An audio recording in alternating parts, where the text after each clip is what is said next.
Today I'm going to show you how to make a delicious sweet potato and sage risotto. It's really easy, but it does require you to stand at the stove for about 20 minutes stirring while it cooks, but it's well worth it.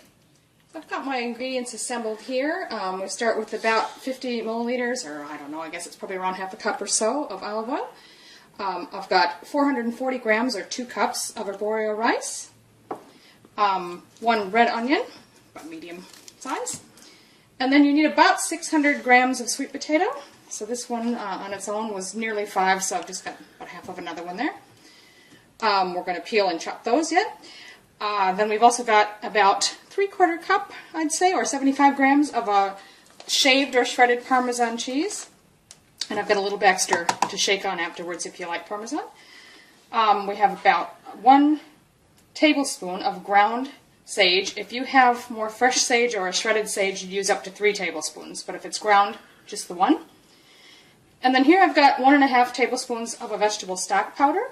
You need boiled vegetable or chicken broth or something. And for me, I just have stock powder, so I'm just going to boil 5 cups of water in the kettle and then mix it in this saucepan with the stock powder to get my stock. But if you have fresh stock, by all means use that. Okay, so I've probably got, well, close to 6 cups of water in there actually. I'll put that on to boil while I chop the veggies. As you can see, I've peeled and chopped the sweet potato into bite-sized chunks. And then the red onion, I've cut it in half, and then I'm cutting that into thin slices. So you're just going to end up with thin rows of slices like that.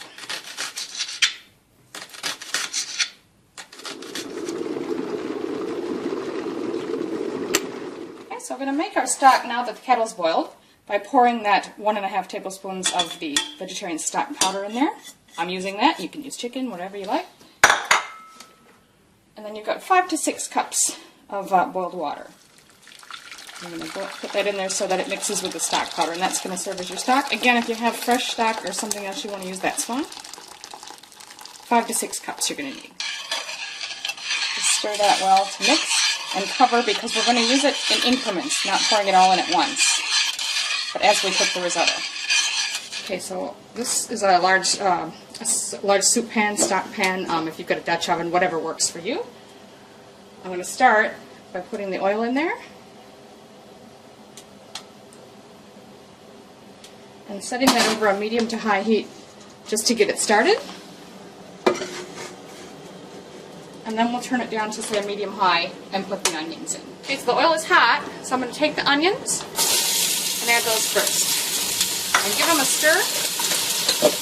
And we'll just cook and stir for probably 3 to 4 minutes until they soften. So the onions are nice and tender, so I'm going to add in now the rice and the sweet potato.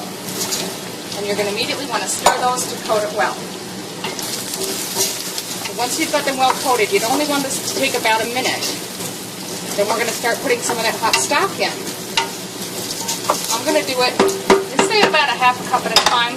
I'm actually going to use this ladle, which is probably closer to 1 cup, but I'll put 1 ladle full in and cook and stir until it absorbs that, then add another one. And just keep doing that. The process takes about 20 minutes. Here's the hot broth. I'm going to take a ladle full.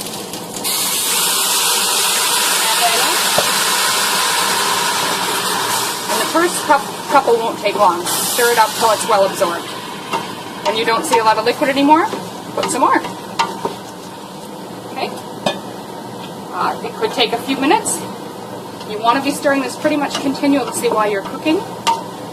As I said, the whole process takes about 20 minutes, but you just want to go a ladle at a time until it's well absorbed. And then your stock's used up.